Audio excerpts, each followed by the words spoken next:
Good morning students. In last lecture we have started a point inheritance, that is one object oriented related terms. The definition of inheritance is the code reusability. When we create a some code for a some class, then we use for another class is known as a code reusability.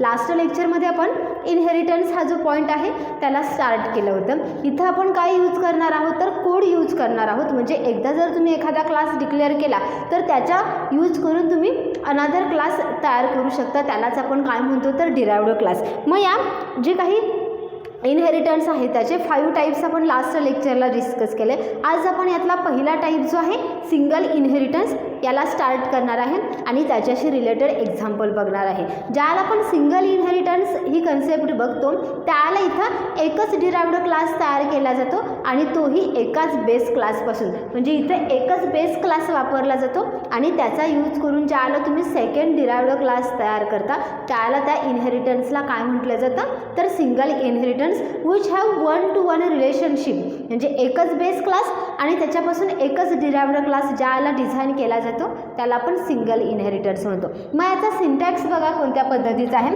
Suppose base class base class okay, ही माझी base क्लासची definition आहे. Okay, त्याच्यानंतर मी कोणता class design करणार आहे तर derived class derived. आता इथं महत्त्वाचं जे आहे ते आहे ॲक्सेस स्पेसिफायर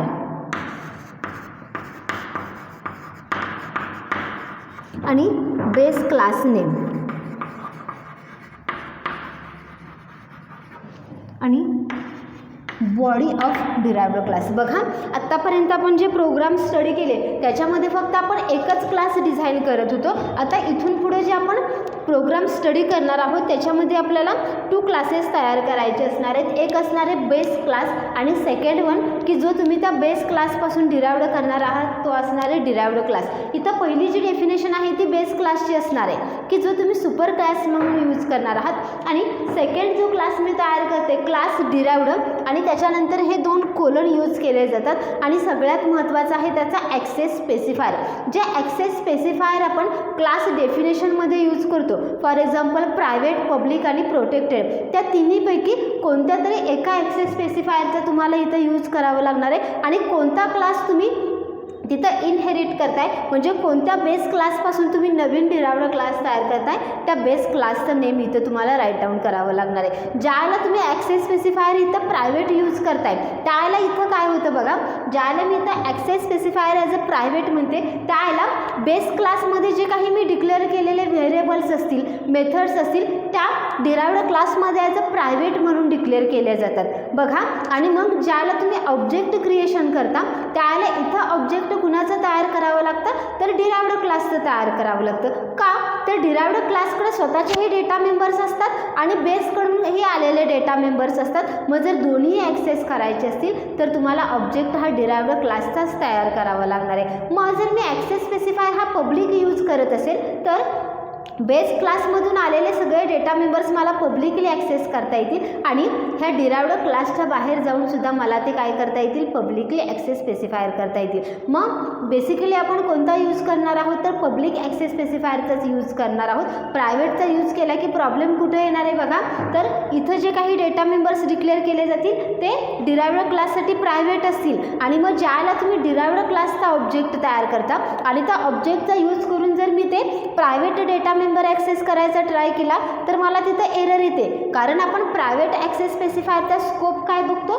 तर विदिन द क्लास डेफिनेशन, त्या क्लासच्या डेफिनेशनच्या बाहेर गेल्यानंतर तुम्ही त्याला ॲक्सेस करू शकत नाही. So always right here access specifier as a public access specifier. लक्षात आलं तुमच्या की सिंगल इनहेरिटन्स म्हणजे काय तर एक इथं डिराइव्ड क्लास जो तयार केला जातो त्याच्यासाठी एकच बेस क्लास वापरला जातो म्हणून त्याला सिंगल इनहेरिटन्स म्हणतात आणि त्याचा सिंटॅक्स या पद्धतीचा आहे. आपण एक एक्झाम्पल इथं राईट डाऊन करूया म्हणजे तुमच्या लक्षात येईल.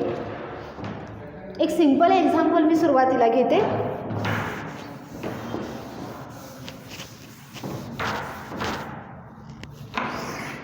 Class A. ओके, मी इथं क्लास ए डिक्लेअर करते आणि पब्लिक इंट आय.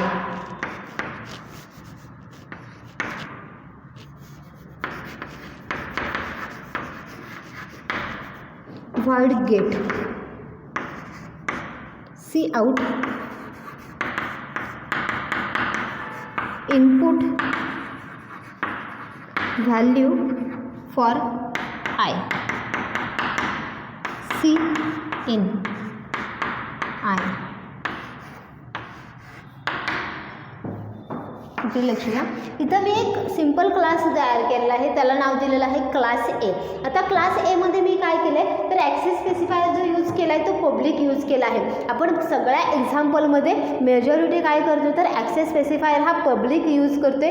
का तर ह्या विदिन अ क्लास डेफिनेशनच्या बाहेर गेल्यानंतर सुद्धा तुम्हाला काय करता आले पाहिजेत तर त्याचे डेटा मेंबर्स असतील किंवा मेंबर फंक्शन्स ॲक्सेस करता आले पाहिजेत, त्याच्यासाठी आपण पब्लिक ॲक्सेस स्पेसिफायर यूज करतो. इथं मी एक व्हेरिएबल डिक्लेअर केला आहे इंट आय आणि एक मेथड राईट डाऊन केलेली आहे void get नावाची. आता ही void get मेथड काय करते तर इनपुट व्हॅल्यू फॉर ए साठी युजरकडून काय करते ही एक व्हॅल्यू इनपुट करून घेते आणि ती आय ह्या व्हेरिएबलमध्ये स्टोअर करते. इथं फंक्शन कंप्लीट झालेलं आहे आणि इथं तुमची क्लास डेफिनेशन कंप्लीट झालेली आहे. आता मी अनदर क्लास डिक्लेअर करते क्लास बी. ओके, मी दुसऱ्या क्लासला नाव दिलेलं आहे क्लास बी. आता हा क्लास बी हा कुणापासून तयार झालेला आहे तर क्लास ए पासून मला तयार करायचा आहे. त्याच्यासाठी मी इथं 2 कोलन यूज करते. त्याच्यानंतर काय यूज करायचे तर आपल्याला ॲक्सेस स्पेसिफायर. मी इथं ॲक्सेस स्पेसिफायर यूज करते पब्लिक. ओके, कारण मला याच्यामध्ये जे काही डेटा मेंबर्स डिक्लेअर केलेत ते सगळे पब्लिकली ॲक्सेस झाले पाहिजेत. पब्लिक ए इथं जो क्लास तुम्ही इनहेरिट करताय त्याचं नेम. आता त्याच्यानंतर बघा मी याच्यामध्ये याचं स्वतःचा एक डेटा मेंबर डिक्लेअर करते पब्लिक इंट जे. ओके, मी इथे एक मेथड राईट डाऊन करते void put की ज्याच्यामध्ये मी जेसाठी व्हॅल्यू एंटर करून घेते cout enter value for J. Okay, C in J. Definition complete, class complete. Okay, मी 2 क्लास तयार केलेत बघा. फर्स्ट क्लास तिकडे तयार केलेला आहे तो आहे क्लास ए की ज्याच्यामध्ये मी एक डेटा मेंबर यूज केलेला आहे आय आणि एक मेथड यूज केलेली आहे गेटची की जी काय करते ज्याचा यूज करून मी युजरकडून आयसाठी एखादी व्हॅल्यू इनपुट करून घेते. इथं मी दुसरा क्लास डिक्लेअर केलेला आहे क्लास बी पब्लिक ए. म्हणजे क्लास बी जो डिझाईन केलेला आहे तो कुणापासून तयार केलेला आहे तर क्लास ए पासून तयार केलेला आहे आणि त्याच्यासाठी मी ॲक्सेस स्पेसिफायर यूज करते पब्लिक की जे क्लास ए मध्ये मी डेटा मेंबर्स आणि मेंबर फंक्शन्स डिक्लेअर केलेत ते सगळेच्या सगळे मला पब्लिकली काय झाले पाहिजेत ॲक्सेस झाले पाहिजेत. आता ह्या क्लास बी मध्ये मी परत एक व्हेरिएबल डिक्लेअर केला आहे इंट जे नावाचा आणि मी इथे एक मेथड राईट डाऊन केले void put. आता void put काय करते तर cout एंटर व्हॅल्यू फॉर जे. जेसाठी मी इथे युजरकडून काय करते एक व्हॅल्यू एंटर करून घेते आणि ती जे ह्या व्हेरिएबलमध्ये स्टोअर करते. आता क्लास बी जो तयार केलेला आहे त्याच्याकडे आता काय काय आले बघा. त्याच्या स्वतःचा एक डेटा मेंबर आहे जे आणि पुट नावाची मेथड आणि तो क्लास कुणापासून डिझाईन झालेला आहे तर क्लास ए पासून. म्हणजे याच्याकडे क्लास ए मध्ये जे काही डिक्लेअर केले ते सुद्धा त्याला मिळालेलं आहे आणि क्लास बी मध्ये जे त्यानं स्वतः डिक्लेअर केलेलं आहे ते सुद्धा मिळालेलं आहे. म्हणजे क्लास बी कडे आता काय काय आहे तर आय हा व्हेरिएबल असणार आहे, त्याचसोबत जे हा व्हेरिएबल असणार आहे, गेट नावाची मेथड असणार आहे आणि पुट ही सुद्धा मेथड त्याला ॲक्सेस करता येईल. आता ज्याला ऑब्जेक्ट क्रिएशनची वेळ येते त्याला ऑब्जेक्ट मोस्ट ऑफ टाईम कुणाचा तयार करायचा तर जो तुम्ही डिराइव्ड क्लास तयार केलेला आहे त्याचा ऑब्जेक्ट तयार करायचा. जर मी बेस क्लासचा ऑब्जेक्ट तयार केला म्हणजे क्लास ए हा मी बेस क्लास म्हणून यूज केलेला आहे, त्याचा जर मी ऑब्जेक्ट तयार केला तर फक्त मी ॲक्सेस काय करू शकते गेट नावाची मेथड मी ॲक्सेस करू शकते. पण जर मी ऑब्जेक्ट हा बी क्लासचा तयार केला तर मी पुट नावाची त्याची जी स्वतःची मेथड आहे तीही ॲक्सेस करू शकते आणि त्याला जी मिळालेली गेट नावाची मेथड आहे तीही ॲक्सेस करू शकते. आता आपण void main राईट डाऊन करूया. Main function void main. So here create object of class B क्लासचा मी ऑब्जेक्ट तयार करते B1. ओके, आता मी इथं राईट डाऊन करते B1 dot get and B1 dot put. And get CH. बघा मी इथं ऑब्जेक्ट फक्त एकाच क्लासचं तयार केलेलं आहे, डिराइव्ड क्लासचं, आणि त्याचा यूज करून मी काय करते तर बेस क्लासची गेट नावाची मेथड ही कॉल करू शकते आणि डिराइव्ड क्लासमधली पुट नावाची मेथडसुद्धा काय करू शकते कॉल करू शकते. लक्षात आलं तुमच्या की सिंगल इनहेरिटन्स जो आहे त्याचे एक्झाम्पल्स कशा पद्धतीने आपल्याला राईट डाऊन करायचे आहेत. एक्झाम्पल तुमच्या नोटबुकमध्ये राईट डाऊन करून घ्या. अजून एक आपण एक्झाम्पल या टाईपचं मेन्शन करूया.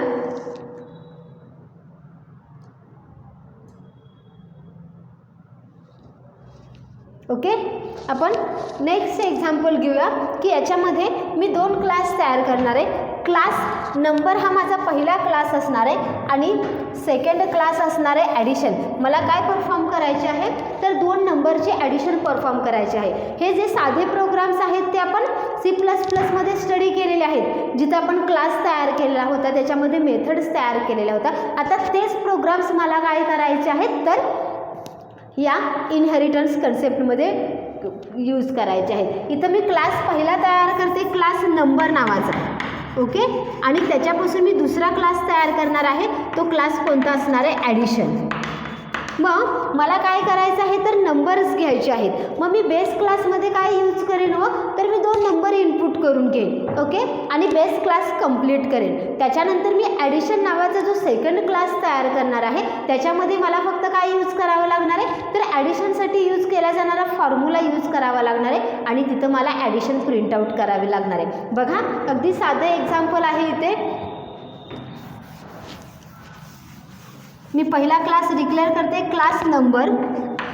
ओके, आणि या नंबरमध्ये मी काय करणार आहे तर 2 व्हेरिएबल्स डिक्लेअर करणार आहे की ज्याचा यूज करून मला पुढं काय करावी लागणार आहे ॲडिशन परफॉर्म करावी लागणार आहे. पब्लिक सेक्शनमध्ये इंट A आणि B. ओके, हे 2 व्हेरिएबल मी डिक्लेअर केले. आता मला एक फंक्शन राईट डाऊन करावं लागणार आहे की जे फंक्शन टास्क काय परफॉर्म करणार आहे तर ह्या 2 व्हेरिएबल्स जे डिक्लेअर केलेत A आणि B त्याच्यासाठी ते काय करतील व्हॅल्यूज इनपुट करून घेतील. वॉइड गेट नावाचं मी फंक्शन यूज करते.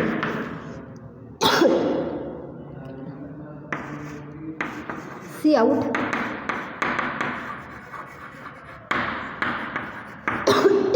Enter value for A and B. C in A B.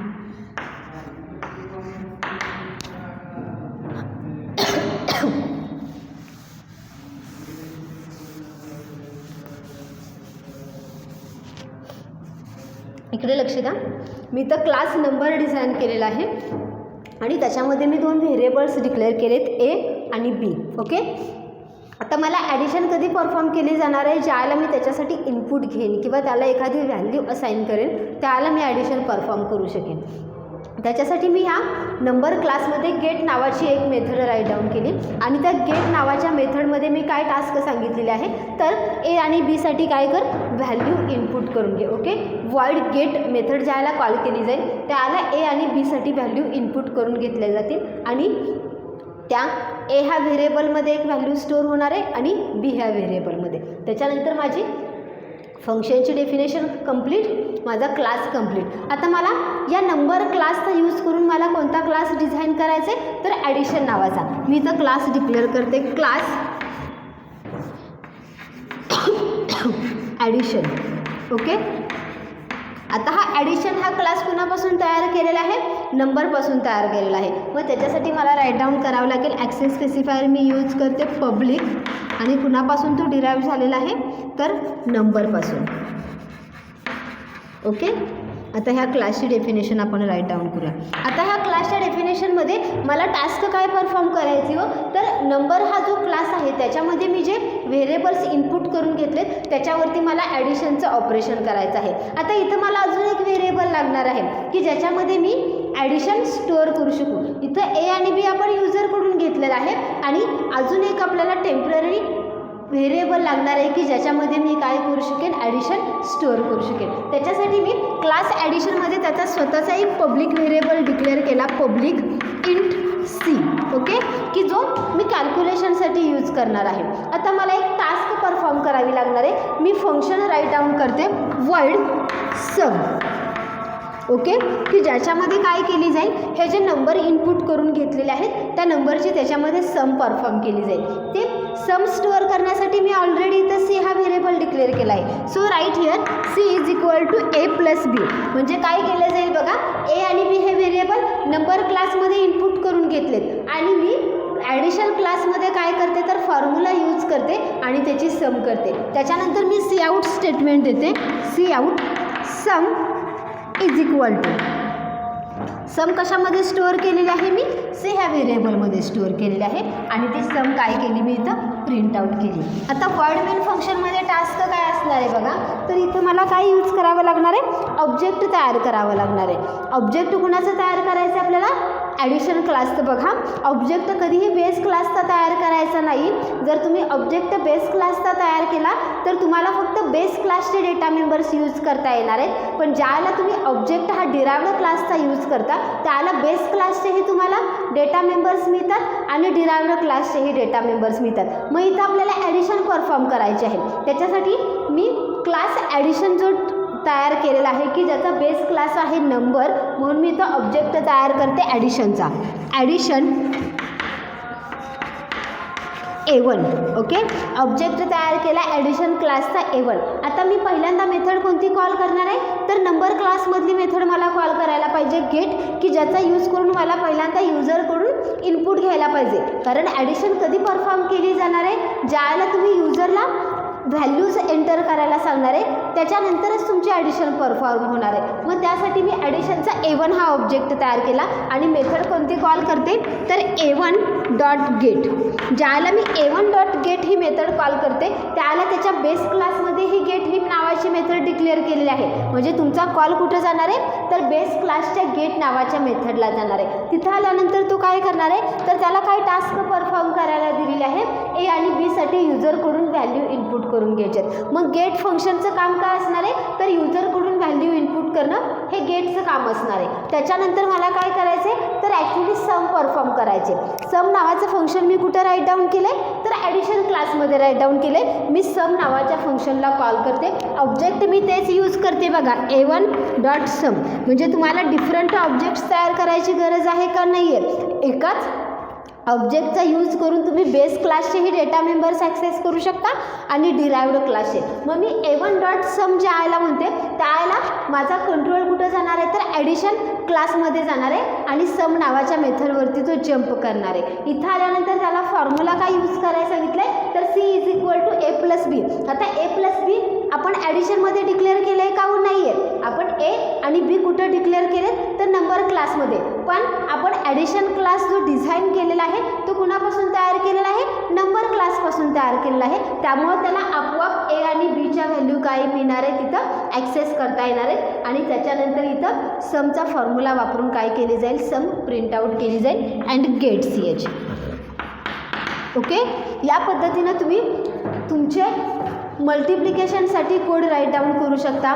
त्याच्यानंतर सबट्रॅक्शन प्रोग्रामसाठी कोड राईट डाऊन करू शकता किंवा असे कोणतेही कोड राईट डाऊन करू शकता की ज्याच्यामध्ये बेस क्लासमध्ये तुम्ही इनपुट्स घ्या आणि जो डिराइव्ड क्लास तयार केलेला आहे त्या डिराइव्ड क्लासमध्ये एखादं कॅल्क्युलेशनचं काम करा, एखादा ट्रँगल क्लास तयार करा. ट्रँगल क्लासमध्ये युजरकडून इनपुट घ्या आणि त्याच्यापासून एरिया नावाचा क्लास डिक्लेअर करा, डिराइव्ड क्लास, की ज्याच्यामध्ये तुम्ही एरिया कॅल्क्युलेट करू शकाल. अशा डिफरंट टाईप्सचे एक्झाम्पल तुम्ही काय करू शकता, सॉल्व करू शकता. एक्झाम्पल हे तुमच्या नोटबुकमध्ये राईट डाऊन करून घ्या की जे कशावरती बेसिस आहे, सिंगल इनहेरिटन्स या कन्सेप्टवरती डिपेंड आहे. ओके, तुम्हाला होमवर्क असणार आहे की तुम्ही क्लास नंबर हा डिक्लेअर करा आणि त्याचा यूज करून तुम्ही सबट्रॅक्शन नावाचा एक डिराइव्ड क्लास तयार करा की ज्याच्यामध्ये तुम्ही सबट्रॅक्शन परफॉर्म करणार आहात. सेम या पद्धतीचाच प्रोग्राम कोड तुम्हाला राईट डाऊन करावा लागणार आहे. फक्त क्लासचे नेम्स जे आहेत ते इंटरचेंज करा आणि त्याच्यामध्ये जे फंक्शन्स यूज करणार आहे त्याच्यामध्ये कोणती टास्क परफॉर्म करणार आहात त्या पद्धतीनं तुम्ही फॉर्म्युला यूज करा. लक्षात आलं तुमच्या की सिंगल इनहेरिटन्स कसा यूज केला जातो किंवा बेस क्लासचा यूज करून तुम्ही डिराइव्ड क्लास तयार कसा करता. जर सपोज मी इथं ॲक्सेस स्पेसिफायर प्रायव्हेट यूज केला, बघा मी इथं तुम्हाला सांगते की ॲक्सेस स्पेसिफायरनं चेंज काय होते. इथं जर मी क्लास ॲडिशन तयार केलेला आहे, ओके, कुणापासून तयार केला आहे तर नंबर क्लासपासूनच तयार केलेला आहे. पण ॲक्सेस स्पेसिफायर जर मी प्रायव्हेट यूज केला तर प्रॉब्लेम कुठे येणार आहे बघा.